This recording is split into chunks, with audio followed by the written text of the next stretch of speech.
Algunas personas se me acercaron y me contaron experiencias que han tenido en otras comunidades o cosas que han oído acerca de la sanación intergeneracional.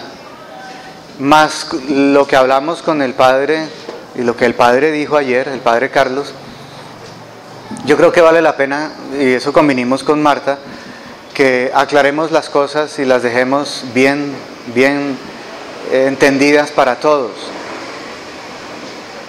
La sanación intergeneracional tiene su fundamento en la genética, tiene su fundamento en algunas creencias extrañas a la fe católica. Se cree en que existen determinadas energías espirituales en las personas que transmiten a sus hijos. O como me dijo una señora, yo nunca lo había oído, no la veo por acá, pero nunca había oído ese criterio, al revés, que son sus hijos los que la están haciendo padecer a ella y caer en pecados constantemente. Esto es, como les decía ayer, insólito, es inaudito, no tiene nada de sustento bíblico ni de sustento en la palabra de Dios. Voy a explicarlo de la siguiente manera. Ayer les decía que en los congresos que organizamos en la conferencia episcopal para los miembros del comité de bioética, nos llevan conferenciantes genetistas, y les decía yo que siempre levantaba la mano para preguntarle a esos genetistas cuánto de verdad tiene, por ejemplo, el hecho de que yo hubiera tenido un abuelo o un tatarabuelo homosexual y que mi papá sea homosexual, que cuánto influye genéticamente eso en mí. Porque uno lee en la prensa que existe el gen de la homosexualidad y que ya descubrieron el gen de la infidelidad, y que ahí hay una charla que yo tengo que están vendiendo, descubrieron el gen de la infidelidad. Imagínense, qué maravilla, ¿no? Todos los hombres infieles dicen, pues vea, es que hay un gen. Y también que existe muchos genes heredados de mal comportamiento. Entonces la pregunta concreta que yo le he hecho a todos los genetistas que me han dictado conferencias y a genetistas amigos míos, porque yo tengo un amigo que es genetista PhD y que ha explicado mucho eso y que trabajó en MIT. Ustedes saben que MIT es la universidad más prestigiosa del mundo, está por encima de Harvard. En el mundo entero es la que más estadística tiene de éxito profesional y de profundidad en los estudios científicos. Y él hizo, por ejemplo, un artículo que publicaron allá en esa universidad junto con un amigo egresado de esa universidad, que habla, por ejemplo, de la homosexualidad. Y él también me dijo a mí lo mismo que me han contestado todos los genetistas en las conferencias. Lo que es de comportamiento no se puede decir que se hereda. Se hereda las características físicas, el color de los ojos, la estatura aproximada, el largo de los huesos, hasta las huellas digitales. Todo absolutamente se hereda de los papás, en la parte biológica. Pero en la parte psicológica solo se cree las dos siguientes cosas, pero no tienen sustento científico. Es decir, no hay investigación científica que lo pruebe. Primera teoría no demostrada es que si los psicólogos dividen la personalidad del carácter de la persona, se dice que la personalidad viene con la persona. En cambio, el carácter es moldeable. Entonces, por ejemplo, si yo soy de mal genio, yo puedo dominarme y empezar a tratar de ser de buen genio. Entonces yo puedo cambiar mi carácter. La personalidad es más difícil. Entonces dicen, algunos postulan la idea, como les digo que no se ha comprobado, que la personalidad viene genética, viene con características genéticas, la personalidad. La otra cosa que se afirma, sobre todo en el pueblo y en algunas investigaciones científicas que no se han corroborado, y aquí es donde está el problema de lo que estábamos hablando ayer, es que existe la posibilidad de que algún día demuestre la ciencia que hay un gen que induzca, por ejemplo, al alcoholismo. Si mis tatarabuelos, bisabuelos, abuelos y papás tomaron trago, tengo yo una ligera tendencia, puedo llegar a tener una ligera tendencia a que me guste el trago, me guste el licor. Pero esto tampoco se ha comprobado. Ninguna de las dos se han comprobado. En cambio, lo que sí se ha comprobado es lo siguiente, y eso sí está más que requete comprobado. El ejemplo y el medio ambiente influyen muchísimo en la persona. El ejemplo y el medio ambiente. Eso sí es una verdad científica de a puño. O sea, esto en los congresos de psicología y de psiquiatría se ha dirimido profundamente. Y se ha llegado a la conclusión de que el ejemplo es la mejor forma de enseñanza de una conducta buena o de una conducta mala. El ejemplo. Entonces, si yo veo que mi papá fuma y mi abuelo fuma, pues, y además hay en el ambiente olor a cigarrillo, y me voy a un paseo con mis amigos, empiezo a sentir las ganas de oler el cigarrillo como lo he olido en mi casa toda mi vida. Y pasan 2 días y de pronto un amigo mío en la excursión del colegio prende un cigarrillo y entonces a mí me agrada, no entiendo nada, pero me agrada, por fin lleno ese vacío porque mi organismo se está acostumbrando a oler el cigarrillo que fumaba mi abuelito antes de morirse y mi papá ahora que está vivo.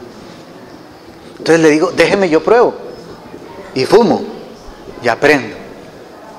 Entonces está dos ideas, 2 teorías no comprobadas, hablan de la genética. En cambio hay 2 verdades científicas que definen que el medio ambiente en el que yo viva y el ejemplo que yo reciba inducen más a una conducta buena o a una conducta mala que la genética.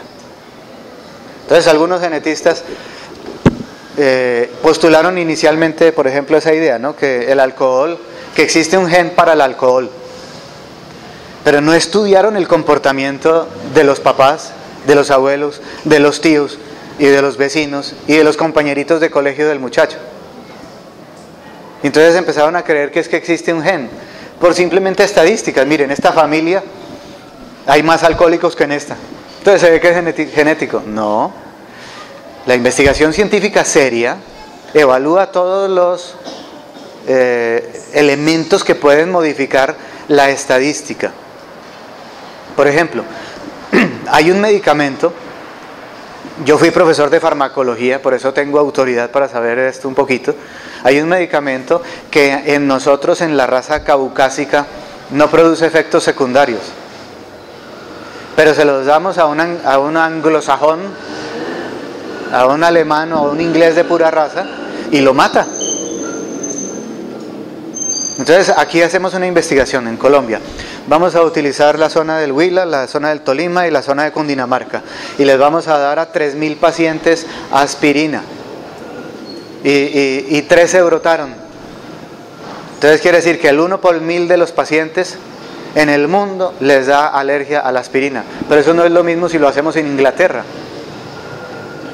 El medio ambiente en el que movemos cambia los resultados de las estadísticas científicas. Y hay muchos parámetros más, la edad, por ejemplo, el sexo. Hay medicamentos que en los hombres no causan tantos estragos como en la mujer, y al revés. En un niño, el peso corporal, la cantidad de promedio de grasa que existe, tantas cosas. Entonces, estas cosas hay que estudiarlas con seriedad. Cuando los genetistas han investigado grandemente la conducta y han llegado a la conclusión de que no hay evidencia científica para decir que podemos heredar taras, males o maleficios. Entonces nosotros tenemos que sustentarnos en Él, en esas investigaciones científicas. Es fundamental que lo tengamos presente. Nosotros no podemos ser ignorantes y creer cosas enseñadas por la ignorancia. Tenemos que ser serios. Desafortunadamente, nosotros los católicos, hoy en día, sobre todo desde los años 70 para acá, nos hemos dejado meter en nuestra doctrina, en el cuerpo de nuestra doctrina, creencias foráneas que no son cristianas. Es que ni siquiera, no es que yo no estoy diciendo que no son católicos, es que ni siquiera son cristianas. Acuérdense que los cristianos somos los católicos, los que se llaman ortodoxos y los protestantes. Son los tres grupos que hay. Bueno, también estarían los anglicanos, que también son protestantes. Ninguno de esos puede admitir, si estudia bien su fe, ninguno de esos puede admitir, si estudia bien su fe, criterios tan absurdos como los que nos está enseñando la nueva era. Ustedes pueden leer en mis blogs varios artículos que hay sobre la nueva era y el cristianismo, sobre la reencarnación, por ejemplo. Si uno cree en la resurrección, no puede creer en la reencarnación. Si uno cree en la reencarnación, no puede creer en la resurrección. Es así de sencillo. O es lo uno o es lo otro. Cree en lo que quieras, pero cree bien. Entonces lo mismo pasa, por ejemplo, con el católico que cree en la reencarnación. ¿Para qué necesita de un sacerdote? Si con el karma, la ley del karma, en la próxima vida va a pagar los pecados de ahora, ¿para qué se confiesa? ¿Para qué asiste a la Eucaristía y recibe la comunión? Si él mismo va a pagar sus pecados en la próxima vida. No es Cristo el que se las paga. ¿Sí entienden? Es simplemente sentido común, y coherencia, esa es la palabra perfecta. Uno tiene que ser coherente. Uno no necesita leer Hebreos 9:27, donde dice: el destino del hombre es morir una sola vez y luego el juicio. No necesita, sino que por sentido común, no, o se es católico o se cree en la reencarnación. Lo mismo pasa con las creencias de la nueva era. La nueva era es un sancocho. Ustedes que saben cocinar y saben que es un sancocho. Echan la papa, echan el plátano, echan la sal, echan el agua. La nueva era es así se llama, sincretismo religioso. A ver, de la religión católica, ¿qué me sirve? Metamos, a ver, de los hindúes, uy, qué chévere. Y aquí del paganismo metamos esto. Y entonces ahí se mete. Pero el agua de todo eso es el agnosticismo. El agnóstico es el que cree que sí existe un Dios, pero que fue un Dios que nos creó y se desentendió de nosotros, en primer lugar. En segundo lugar, que no se puede comunicar con nosotros, ni nosotros nos podemos comunicar con Él. O sea, no hay revelación, no hay fe cristiana. La palabra de Dios es escrita por hombres, es palabra de hombre, no de Dios. Y es de allí de donde viene, porque así se metieron. No sé si ustedes, los viejos como yo, sí sabemos de eso. Los Beatles, música británica, se fueron a la India y conocieron al Maharishi, que les enseñó, sobre todo George Harrison. Copió todo eso y lo trajo aquí para Occidente. Y ahí fue cuando se desplegó por todo el mundo todas estas teorías, dentro de las cuales están algunas energías espirituales. Y una de esas energías espirituales es lo que yo les decía ayer. Existen cadenas intergeneracionales que me atan a mí por culpa de mis abuelos, de mis tatarabuelos o de generaciones pasadas en general. Y esas creencias llegan a pensar, por ejemplo, que yo peco de infidelidad porque tengo esa cadena intergeneracional. Que yo soy proclive, o sea, tengo la tendencia a la homosexualidad. Que yo no tengo libertad, porque hay unos condicionamientos espirituales o genéticos, o mezclados genéticos y espirituales, que hacen que yo tenga ese carácter tan malo, o que hacen que yo sea, que no sea capaz de solucionar los problemas normales de la vida, y miles de cosas más. Esas creencias no nacieron dentro del cristianismo, esas creencias son foráneas, es decir, vinieron de afuera. Y se mezclaron, y como la gente no lee el catecismo, la Biblia y el Código de Derecho Canónico, por lo menos esos 3 libros, entonces dicen, ah, sí, qué bueno. Y entonces aparece una gran cantidad de ideas contrarias a la fe, con la anuencia de muchos sacerdotes y obispos. Empiezan a esos sacerdotes, se les pasa por la cabeza la idea de que tienen que estudiar, pero no estudian, no siguen profundizando en su fe. Se olvidan de seguirse adoctrinando. Y entonces oyen eso y dicen, oiga, sí, ¿verdad? En esa familia todos son alcohólicos y en esas todos son homosexuales. Eso es genético. Uy, no, rompamos esas cadenas. Yo soy sacerdote, tengo ese poder, impongamos las manos. Hagamos oraciones de sanación intergeneracional. Y es más, hagamos congresos. Y ustedes vieron en el estadio del Campín, eso se repleta de gente católica creyendo en eso. Completamente opuesto a lo que es la auténtica doctrina de la Iglesia Católica. ¿Cómo lo podemos comprobar? Ayer les dije la mitad. La mitad, ¿cuál es? Que uno mira todos los documentos oficiales de la Iglesia. Les voy a decir cuáles son los documentos oficiales de la Iglesia. En primer lugar, estos 3. Catecismo de la Iglesia Católica, la Biblia y el Código de Derecho Canónico. En segundo lugar, tenemos que leer toda la patrística. Es decir, los santos padres de la Iglesia, que son los padres orientales y los padres occidentales. De los padres orientales podemos hablar, bueno, San Ambrosio. De los occidentales, San Agustín, San Juan Crisóstomo. Todos estos padres de la Iglesia que nos enseñaron.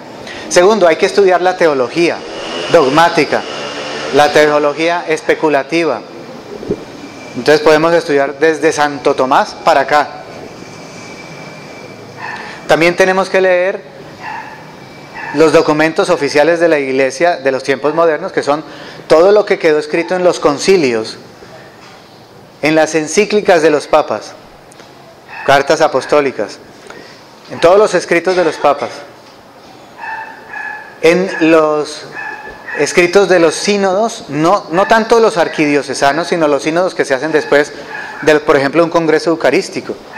Entonces se reúnen varios obispos nombrados por el Papa, determinan qué es lo bueno y lo malo de aquel sínodo y sacan el documento. Cuando ya lo firman ellos, ya es para nosotros palabra de Dios. Por ejemplo, el Concilio Vaticano II tiene 27 documentos. Eso es larguísimo.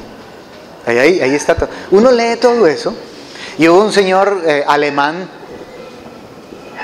que en el año 1400, en el siglo XV, escribió todo el resumen de todos los concilios que hubo hasta ese momento. Y ahora lo siguen publicando, añadiéndole todo lo que ha salido. Ustedes leen todo eso. Hoy en día es muy fácil porque los computadores muestran. Entonces ustedes escriben sanación, enter, buscar, y no aparece nada de lo que estamos hablando. Nada. Y yo les digo a los sacerdotes que hablan de eso, muéstreme el documento oficial. Ah, no, es que eso no es oficial de la Iglesia, no es el documento oficial de la Iglesia, pero eso es una gran verdad. Entonces ahí uno sabe, este sacerdote no está en comunión plena con la Iglesia Católica. Por eso yo dije en el desayuno le dije al padre que exultaba de alegría cuando él hizo la oración durante las laudes matutinas. Fidelidad al magisterio y enseñanza de la verdadera y auténtica fe. Eso por un lado. Ahora, si ustedes fueran evangélicos y no creyeran sino en la Biblia, pues yo también les tengo aquí la respuesta. Yo les voy a pedir a alguien que lea duro como esta amiga mía, que además canta bien bonito, no como yo. Voy a pedirle a ella que lea el capítulo 18, el capítulo 18 del libro de Ezequiel. Aquí lo tengo, si quieres no. Te voy a pedir, eso sí, que yo te anuncio así con la mano para parar y hago comentarios solo que tú vas a estar leyendo. El Señor se dirigió a mí y me dijo: ¿por qué en Israel no deja de repetirse aquel refrán que dice: los padres comen uvas agrias y los hijos se las destemplan? A los hijos se les destemplan los dientes. Hasta ahí. Miren lo que estaba diciendo. Dios Yahvé habla a través del profeta Ezequiel. Y está diciendo, ustedes no hacen sino repetir ese refrán. Los padres comen uvas agrias y a los hijos se les destemplan los dientes. ¿Qué querían decir los judíos en esa época? Cuando repetían ese refrán. Y lo repetían y lo repetían y lo repetían. Que los hijos pagan las culpas de los padres. Que los hijos heredan las taras de los padres. Eso es lo que dice. Así hablaban los judíos en esa época. Yo, el Señor, juro por mi vida que nunca volverán ustedes a repetir este refrán en Israel. A mí me pertenece todo ser humano, lo mismo el padre que el hijo. Aquel que peque morirá. Ay, para ahí. Aquel que peque morirá. ¿Cómo voy yo a cargar los pecados de mis papás o de mis abuelos? Ayer poníamos el ejemplo de que un tatarabuelo mío ofendió a un sacerdote y el sacerdote lo maldijo. Y entonces hasta la cuarta generación a mí me cae la maldición. Y por eso yo ando como ando, cojo por la vida. El hombre recto es el que hace lo que es justo y recto. No participa en los banquetes que celebran en las colinas para honrar a los ídolos, ni ponen su confianza en los falsos dioses de Israel. No le quitan la mujer a su prójimo, ni se unen con su propia mujer cuando ella está en su periodo de menstruación. No oprimen a nadie, sino que devuelven a su deudor lo que había recibido de él en prenda. No roba a nadie, comparte su pan con el hambriento y da ropa al desnudo. No presta dinero con usura ni exige intereses. No causa daño a nadie. Es justo cuando juzga un pleito entre dos personas.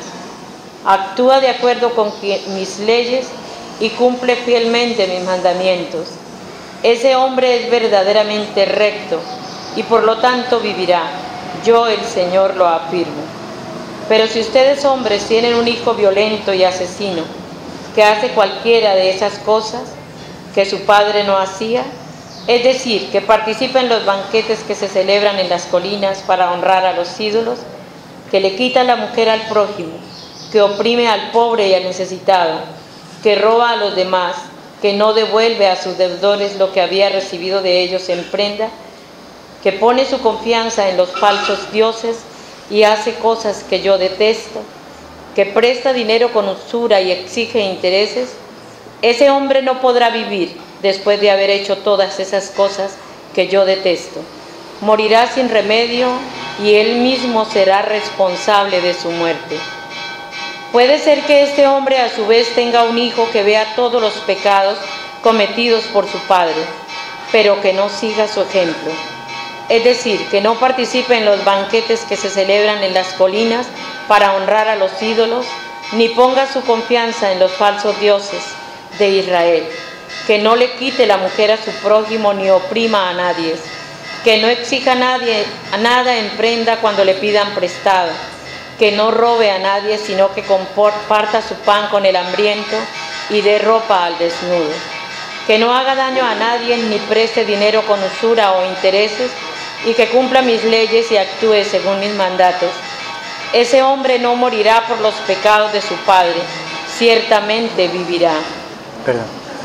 ¿Sí oyeron? Padre, hijo y nieto. Abuelo, padre, hijo. Se salva el primero por ser bueno, se condena el hijo por ser malo y se salva el nieto por ser bueno. Cada uno según su conducta. Los padres no heredan nada de los abuelos, los hijos no heredan nada de los padres, los nietos no heredan nada de los hijos. Su padre, que fue opresor y cometió robos e hizo malos en medio de su pueblo, morirá en castigo de sus propios pecados. Perdón, de sus propios pecados. Ustedes preguntarán, ¿por qué no paga el hijo también por los pecados del padre? Pues porque el hijo hizo lo que es recto y justo y cumplió y puso en práctica todas mis leyes, por eso ciertamente vivirá. Solo aquel que peque morirá. Ni el hijo ha de pagar por los pecados del padre, ni el padre por los pecados del hijo. Palabra de Dios. Te Palabra alabamos, de Dios. Señor. Por Dios, esto es ya demasiado. Ezequiel 18. Ahí sigue, ¿hasta dónde ibas? Hasta aquí ya. Ya usted. ¿Qué dice? El justo recibirá el premio a su justicia y el malvado el castigo a su maldad. Palabra de Dios. Va de el 1 al 20. Ezequiel. Ahorita leemos este. Ah, listo. Espérate un segundo. Todo el capítulo 18. Entonces, ahora, ya voy a escuchar las preguntas. Entonces, hasta este momento, falta la otra mitad, hasta este momento hemos aprendido lo siguiente, que no pagan los hijos las culpas de sus padres, ni los padres las culpas de sus hijos. Que no hay nada de tal herencia pecaminosa, no hay tal cadena de opresión, ni nada que tenga que ver con lo moral. Incluso lo psicológico está en duda. ¿Será hereditario, como les expliqué? ¿O será más bien el ejemplo? Y la ciencia se define por el lado del ejemplo. Hoy en día, la ciencia se define por el lado del ejemplo. Es fundamental entonces que nosotros no pensemos en más posibilidades. Ahora vamos a leer lo que sigue, que es cuando la persona se convierte, cambia. Pero aquí la palabra de Dios es contundente. Como lo es contundente también el sentido común. Yo les dije hace un momento que nos deberíamos basar por el sentido común. ¿Te ibas a preguntar algo?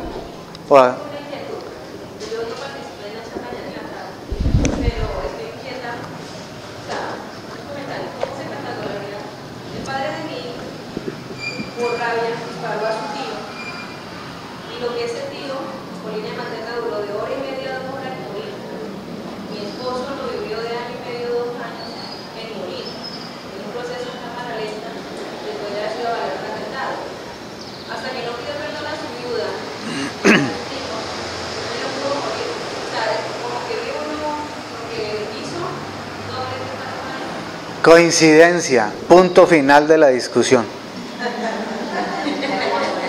Cuando en esa misma familia se suicidaron tíos, se suicidaron sobrinos, se suicidaron nietos, como que viene en esa misma línea, no se debe manejar. ¿Cómo se debe manejar o cómo se debe interpretar? Bien. Entonces, esta situación es lo que estábamos diciendo hace un momentico y ya te llamo. Lo que estábamos diciendo anteriormente, las investigaciones científicas tienen que ser contundentes. ¿Contundente qué es? Les voy a explicar cómo es una investigación científica. Supongamos que esto es un hospital y ustedes son los pacientes. Pero aquí hay más o menos 6,000 pacientes. Y todos los de este hospital tienen un dolor de cabeza que está ubicado aquí en el frontis del paciente. Todos, exactamente. Y todos los dolores se han medido con agujas de medición que tienen exactamente la misma intensidad. Porque es un hospital muy súper especializado. Entonces cogemos a un investigador científico que no es médico, digamos yo soy el médico director de esa investigación científica, y a un investigador, un estadístico se llama, que no es médico, y le decimos, mire, yo quiero que reparta aleatoriamente, o sea, es decir, a la suerte, 3 medicamentos. A 3.000 pacientes, a 2.000 pacientes me les hace el favor, los reparte sin que ellos sepan qué se le dio a cada uno de ellos. Un ibuprofeno de 600 miligramos. A otros 2.000 le va a dar una aspirina. Y a los otros 2.000 les va a dar una cosa que sabe a aspirina, huele a aspirina, tiene el peso de la aspirina y pica como la aspirina y es boronosa como la aspirina y tiene el mismo color y el mismo tamaño, todo exactamente igual, pero es almidón de yuca. Ese es el estudio con un placebo. Entonces resulta que ni yo, que soy el investigador, ni el estadístico, o mejor dicho, ni ustedes saben a quién se le dio qué, porque la pastilla es igual para los 3.000. Y luego se evalúa los resultados, miden la intensidad del dolor, cuánto bajó, y oh sorpresa, a veces el almidón de yuca, que no tiene efecto farmacológico alguno, le quita más el dolor de cabeza a los pacientes. Entonces es necesario que el estudio sea a doble ciego, es decir, ni saben las personas que están recibiendo, ni el investigador cuando mira los resultados, dice, uy, este se le mejoró tanto, este no se le mejoró nada, este le aumentó, y se los paso al estadístico y el estadístico me dice, ganó el placebo, o ganó la aspirina, o ganó el ibuprofeno. Yo tengo que estar ciego y ustedes tienen que estar ciegos. Eso es una investigación a doble ciego. Y lo que decíamos anteriormente, las variables en una investigación inciden demasiado en los resultados. Ahora, lo principal de todo es averiguar qué causó que en esa familia haya quien se suicide entre los tatarabuelos y los tataranietos. ¿Por qué se suicidan? ¿Porque son de carácter depresivo aprendido en la casa? Porque veo que mi mamá es depresiva e intentó suicidarse, entonces yo, que soy depresivo también porque recibí ese ejemplo, intento suicidarme o me suicido. ¿O es algo genético?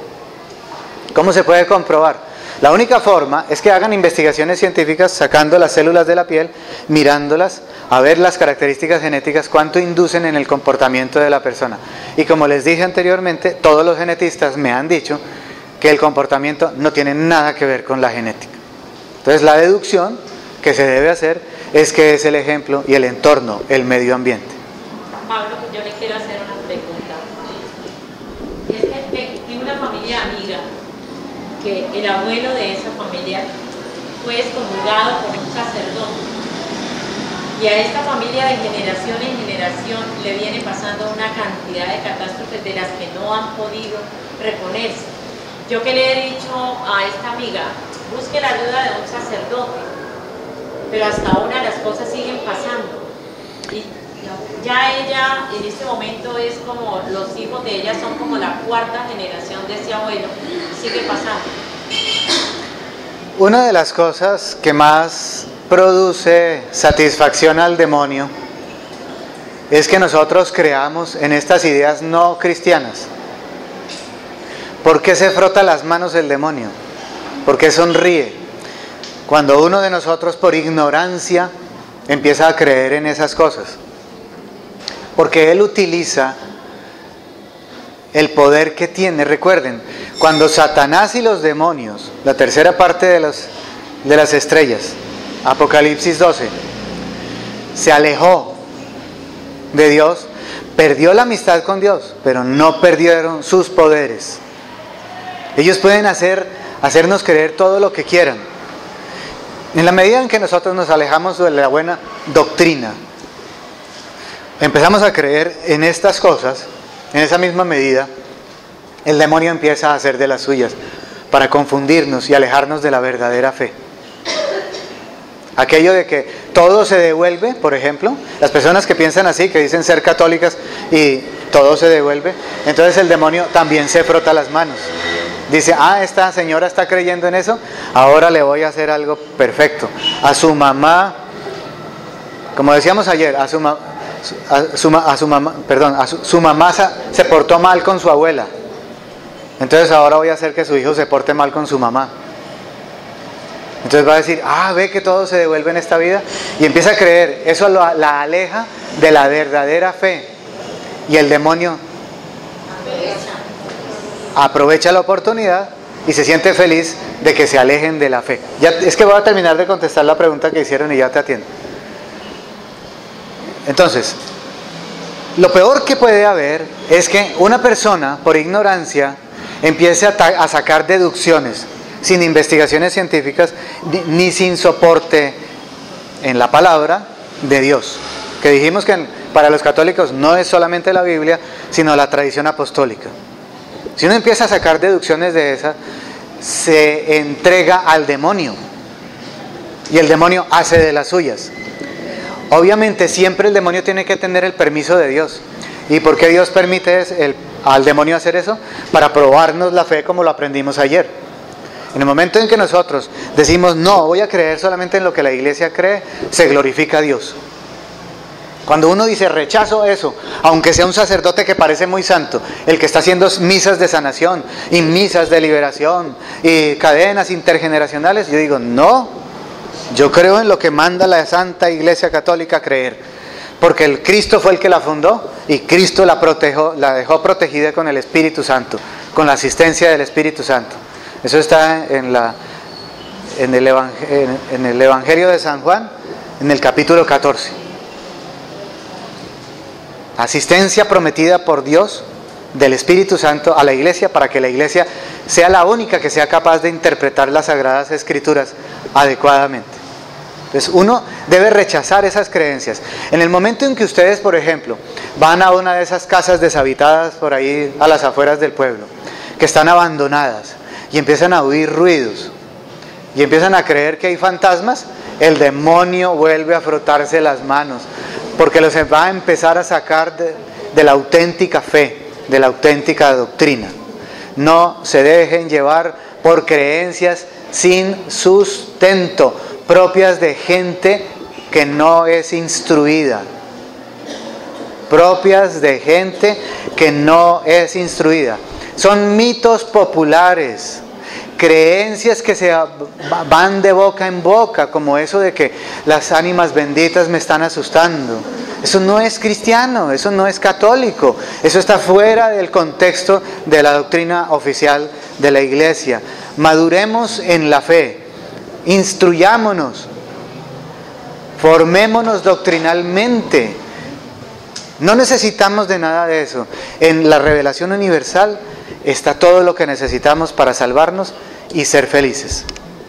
Bueno, esto, en el testimonio que Gloria Coronada decía que cuando ella le hacen el juicio, en el testimonio que Gloria Coronada ella decía, pero duro. Que cuando ella le hacen el juicio, ella ve al papá y el papá está en el juicio donde ella está, y ella dice que ahí es donde ella entiende que el papá tiene que responder por los pecados de ella hasta los 13 años, y que uno tiene que responder por los pecados de los hijos de uno hasta los 13 años. Hasta los 12. ¿Por qué? Eso es otra cosa totalmente diferente. ¿Qué es lo que pasa? Que nuestros papás, ustedes que son mamás, son responsables de la educación de sus hijos. Y no solamente hasta los 12 años, sino si ustedes los formaron mal. Por ejemplo, ustedes decían mentiras y le decían a su hija o a su hijo, diga que no estoy. La mentira que más se repite, diga que no estoy. El niño, la niña, aprende a decir mentiras. Y va a decir mentiras no solamente hasta los 12 años, que va a seguir diciendo mentiras toda la vida. Entonces nosotros somos responsables, los papás, de la educación que le damos a los hijos, no de los pecados que ellos cometan, sino de la educación mala que les hicimos por los pecados que ellos van a cometer por nuestra culpa. Entonces somos culpables de los pecados de ellos en el sentido educativo. No tienen nada que ver con cadenas intergeneracionales.